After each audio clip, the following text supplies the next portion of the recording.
Property Mysuru ಏಜೆ ಆದಿಗೌಡ ಮಾತಾಡ್ತಾ ಇರೋದು. ಈಗೇನು ನೋಡ್ತಾ ಇದ್ದೀರ ನೀವು, ಹೊಳೆ ಪಕ್ಕದ ಜಾಗ. ಈ ಥರ ನಮ್ಮ ಹತ್ರ ಲ್ಯಾಂಡ್ಗಳು ಸಿಗುತ್ತೆ. 10 ಗುಂಟೆ, ಅರ್ಧ ಎಕರೆ, 1 ಎಕರೆ ಆ ಥರ ಲ್ಯಾಂಡೆಲ್ಲ ಸಿಗುತ್ತೆ. ಲೊಕೇಶನ್ ತುಂಬ ಚೆನ್ನಾಗಿದೆ. ಗೌರ್ಮೆಂಟ್ ನಕಾಶೆ ರೋಡ್ ಇದು. ರೈಟ್ ಸೈಡು ಜಮೀನಿದೆ, ಲೆಫ್ಟ್ ಸೈಡು ಜಮೀನಿದೆ.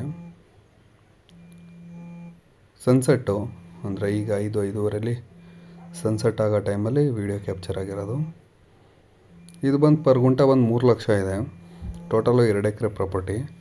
ನಿಮ್ಗೆ ಹೊಳೆ ಅಂಚಲ್ಲಿ Srirangapatna side, KRS side, shooting Madepura, Nanjangud, ಇದು ಬಂದು ತಾಂಡೂಪುರದ ಹತ್ರ ಈಗ ವಿಡಿಯೋ ಕ್ಯಾಪ್ಚರ್ ಆಯ್ತಾ ಇರೋದು.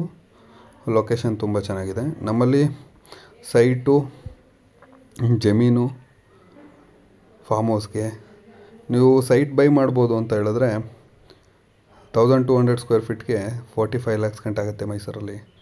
45 ಲ್ಯಾಕ್ಸ್ಗೆ 5 ಗುಂಟೆ ಜಮೀನೇ ತಗೊಳ್ಬೋದು. 5600 ಸ್ಕ್ವೇರ್ ಫೀಟ್ ಬರುತ್ತೆ. ನೀವು ಆರಾಮಾಗಿ ಮನೆ ಕಟ್ಕೊಂಡಿರ್ಬೋದು. ಹೇಗೆ ಅಂದರೆ ಸೈಟ್ ತಗೊಂಡ್ರೆ ಲೋನ್ ಒಂದು ಆಗುತ್ತೆ, ನೆಕ್ಸ್ಟು ಜಮೀನು ತಗೊಂಡ್ರೆ ಲೋನ್ ಆಗೋಲ್ಲ. ಸೈಟ್ ತಗೊಂಡು ಮನೆ ಕಟ್ಟಿ ಟ್ಯಾಕ್ಸ್ ಕಟ್ಟಬೇಕು ಮೂಡಾಗೆ, ಪಂಚಾಯತಿಗೆ.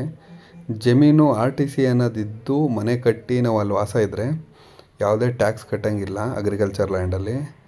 ನೀವು ಅಗ್ರಿಕಲ್ಚರ್ ಲ್ಯಾಂಡು ರೆವಿನ್ಯೂ ಅನ್ನೋದೊಂದು ಎಲ್ಲರಿಗೂ ಭಯ ಇದೆ. ರೆವಿನ್ಯೂಲ್ಲಿ ಇರೋ ಡಾಕ್ಯುಮೆಂಟ್ ಕ್ಲಿಯರಿಟಿ ಮೂಡೋದಲ್ಲಾಗಲಿ, 911 ಖಾತಾ ಆಗಲಿ, BMIC ಅಪ್ರೂವಲ್ ಆಗಲಿ ಇಲ್ಲ. ಅಂದರೆ ಚೇಂಜ್ ಆಫ್ ಲ್ಯಾಂಡ್ ಮಾಡಿ ಒಂದು ಜಂಜರ್ ನಂಬರ್ ಕೊಟ್ಟಿರ್ತಾರೆ ಅಷ್ಟೇ. ಮೂಡೋದಲ್ಲಿ ರೆವಿನ್ಯೂಲಿ ಹಂಗಲ್ಲ. ಅದ್ರ ಮೂಲ 1930ರಿಂದನೂ ಮೂಲ ಸಿಗುತ್ತೆ ಜಮೀನ್ದು. ಕನ್ವರ್ಷನ್ ಲ್ಯಾಂಡ್ದು ಅಷ್ಟು ಮೂಲ ಸಿಗಲ್ಲ. ನಿಮ್ಗೆ ಯಾವುದೇ ಥರ ರಿಕ್ವೈರ್ಮೆಂಟ್ ಇದ್ರೂ ಮೈಸೂರಲ್ಲಿ ಪ್ರಾಪರ್ಟಿ ನೋಡ್ತಾಯಿದ್ರೆ ತಿಳಿಸ್ಕೊಡಿ, ಕೆಲಸ ಮಾಡಿಕೊಡ್ತೀವಿ. 5 ಗುಂಟೆ, 10 ಗುಂಟೆ ಆ ಥರ. ನಿಮ್ಗೆ ಹೊಳೆ ಪಕ್ಕ ಬೇಕು ಅಂದರೂ ಕೇಳಿ.